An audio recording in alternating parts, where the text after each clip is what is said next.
Welcome to Celestial Zodiac, your home for clear and grounded astrology. In this video, we're taking the next step in understanding the lunar nodes by looking at the houses and the nodal axis. If the signs show how your growth unfolds, the houses reveal where it happens in your life. Your North Node house points to the life areas you're meant to grow into.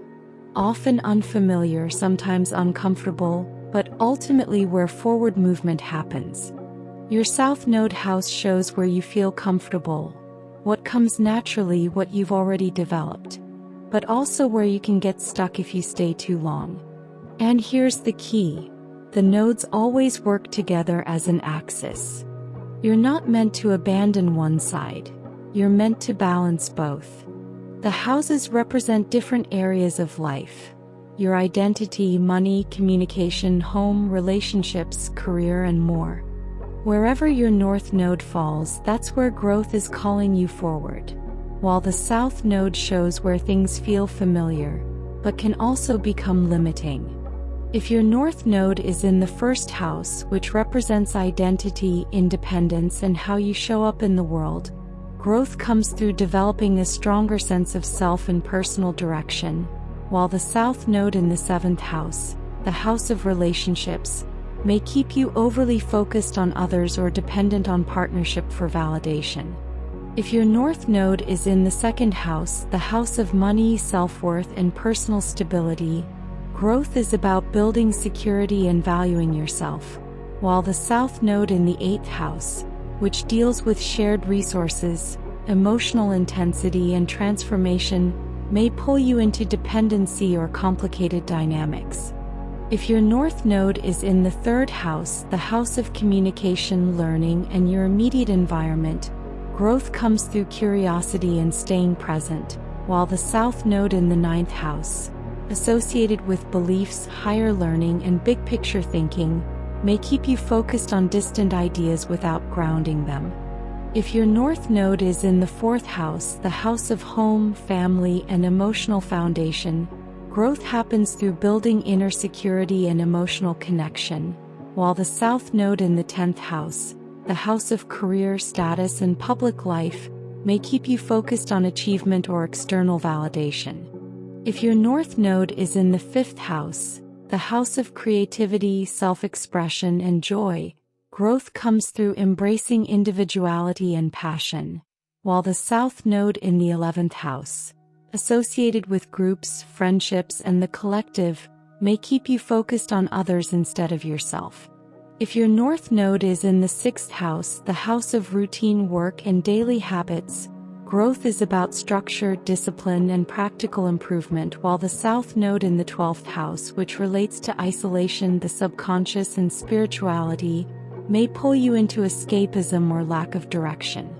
If your North Node is in the 7th house, the house of relationships, partnership, and cooperation, growth comes through learning to work with others and create balance, while the South Node in the 1st house, the house of self and independence, may keep you overly focused on doing everything alone. If your North Node is in the 8th house, the house of transformation, shared resources, and emotional depth, growth comes through vulnerability and change, while the South Node in the 2nd house, the house of stability and personal resources, may keep you attached to comfort or security.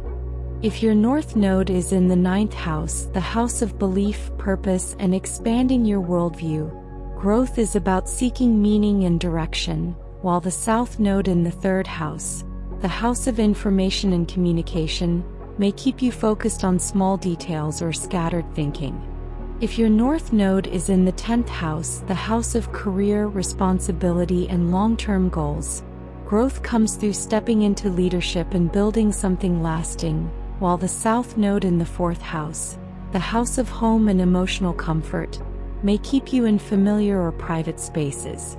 If your North Node is in the 11th house, the house of community, friendships, and future vision, growth happens through collaboration and contributing to something larger, while the South Node in the 5th house, the house of self-expression and recognition, may keep you focused on personal validation.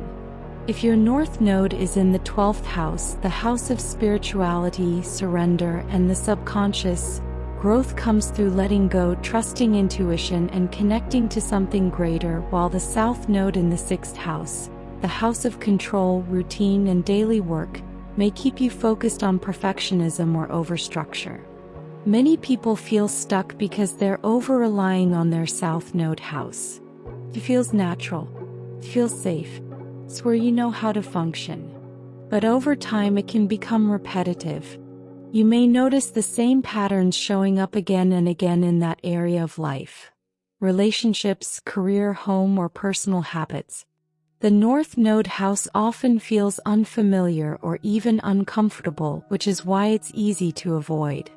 But that's exactly where growth begins. This dynamic often becomes more noticeable in midlife. Earlier in life, it's common to operate from the South Node because it's easier and more familiar. But over time it can start to feel limiting. That's when the North Node begins to call more strongly. You may start to feel like something is missing, or that you're being pushed toward a different direction even if it feels uncomfortable. That shift is part of the process. The nodes always come as a pair, what we call an axis. You can't fully understand your North Node without looking at your South Node because they are connected. This shows up in different ways, such as the self versus relationships, security versus transformation, or comfort versus purpose. One side feels easy. The other side feels like growth. But the goal is not to abandon the South Node. It's to use its strengths while moving toward the North Node. For example, if your axis is independence versus relationships, you're not meant to lose your independence. You're meant to bring it into healthy partnerships. If your axis is security versus transformation, you're not meant to give up stability. You're meant to use it as a foundation for growth. When you only operate from the South Node, life can feel repetitive or stagnant. When you push too hard into the North Node without grounding, it can feel overwhelming. Balance is what creates alignment. The South Node gives you stability. The North Node gives you direction. And when those two work together, you start to move forward in a way that feels both grounded and purposeful. The nodes by house show us where life is asking us to grow, and where we tend to stay because it feels safe. But growth doesn't come from staying comfortable. It comes from stepping into something new while still honoring what you already know. When you begin to understand your nodal axis as a whole, you stop feeling stuck and start seeing a clear path forward. Thank you for watching Celestial Zodiac. If you enjoyed this video, don't forget to like, subscribe, and share.